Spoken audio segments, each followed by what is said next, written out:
Kelsea Frazier, lay preacher. We do value multiplicity of voices here, Koinonia. So Kelsea is our lay preacher for today, and she asked me to pray at the onset. So will you join me in prayer?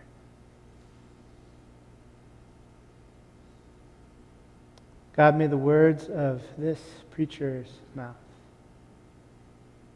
and the meditations of all of our hearts be acceptable in your sight. For you are our rock and our Redeemer. Amen. Thank you. Okay. I'm going to start with a confession. I like money. I like money a lot. I could love money. I could stand here and proudly talk about budget strategy or my 401k planning or health savings accounts. I have budget envelopes in my wallet and a graphical representation of my debt repayment. I spend all day at work balancing transactions and adding up pennies. I like money, and maybe a little bit too much at times. Now, all of that being said, I don't have a need to have all of the money. Giving as part of my routine and giving to this church help keeps this a regular practice for me.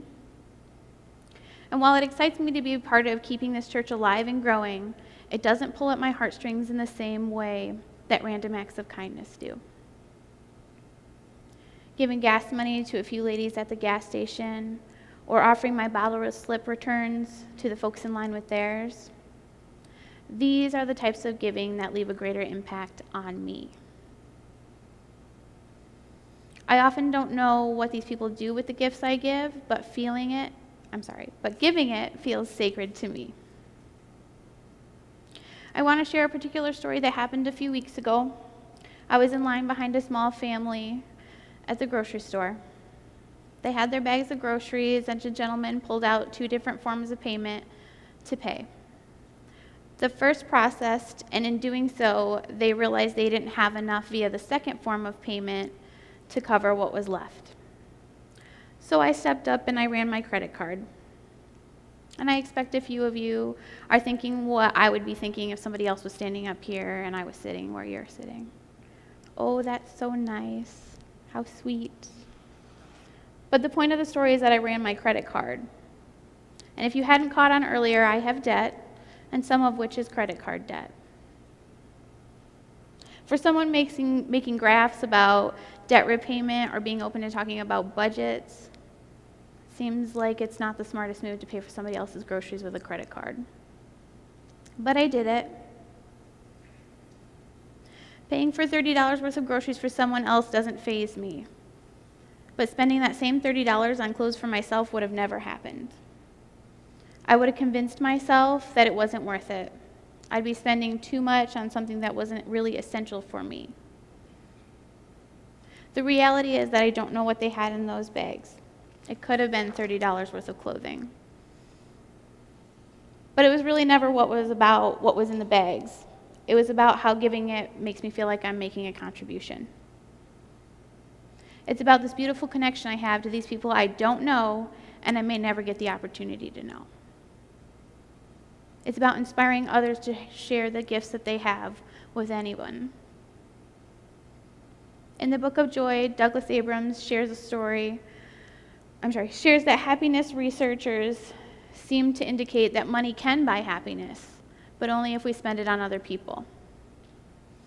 He goes on to tell us a story of James Daddy, who is a man who has made a lot of money, and he's promised a large chunk of it to charity. With the recession, he loses everything besides what is intended. And Jim has the opportunity to keep the money he has promised. He's told people will understand his predicament. The public would understand that he no longer had an investment nest egg to fall back on. I'm certain that many of us would have understood his decision to keep the remaining funds. However, he follows through with his donation. he says, "I realize the only way that money can bring happiness is to give it away." And lastly, we come to the story of Ruth, a young woman who has married a man from a different culture far from her own. Her father-in-law passes away, and a short time later, Ruth's husband also dies. The person who's her support, her security, and her future in this time. And not only has she lost her husband, but she also loses her brother-in-law, who would have stepped in to care for her. After all this, her mother-in-law, Naomi, who is overwhelmed with grief and anger herself, makes the decision to go home. At the thought of Naomi being on her own, Ruth makes the decision to give up her home, her family, the safety and security of her land, her community, her culture, her gods, to follow Naomi to a land she doesn't know, to live among people she has never met, in a culture she has had little experience with. Ruth chooses to walk away from everything she has and everything she has ever known to go with her mother-in-law. Later in her story, Ruth is given the opportunity to work for food for herself and Naomi in safety. Ruth asks Boaz, the man whose fields she has been working, why he would be so kind to a foreigner. And his response is that he has heard of what she did, leaving her home and her family to remain at Naomi's side in an unfamiliar land. At the end of her story, Ruth finds herself married to this man. The gift of following Naomi has provided so much more than she ever expected. The similarities that run through these stories is that the gift giver was left with some uncertainty when they gave. Me with my credit card interest, and James Dottie with his financial security, and Ruth not having any idea what to expect from her future. We all took some step towards uncertainty with our gifts, some obviously much larger than mine. I think this uncertainty in our gift giving has a much bigger impact on us than we realize. And we are living in uncertain times. And right now it feels really easy to turn inward, to focus our money here, our energy here, our time here in our community. And while I do believe it's important to lift up and provide for one another, for me, joy grows exponentially in that uncertainty, and not knowing how the recipient will use my gift, not knowing who they are or how they operate, not knowing if they would ever support me in the same way. Giving in this way leads ripple effects that may or may not come back to us.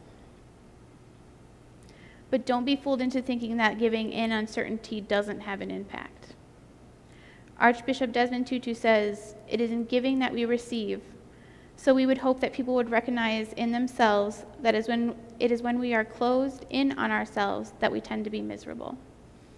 It is when we grow in self-forgetfulness in a remarkable way, we discover that we are filled with joy. The impact of giving on me is one of love, connection, and joy.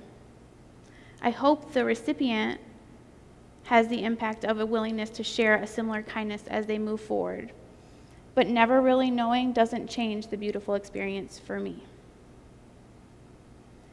In the last 8 weeks, we have learned of the 8 pillars of joy, and we have been challenged to practice them. The Book of Joy asks us to practice generosity by writing down our gratitude. But I also want to challenge you to give in the face of uncertainty, whether it be your time, your energy, your wisdom, experience, or money.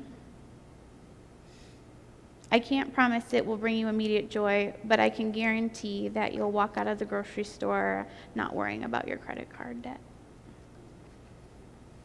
Thank you.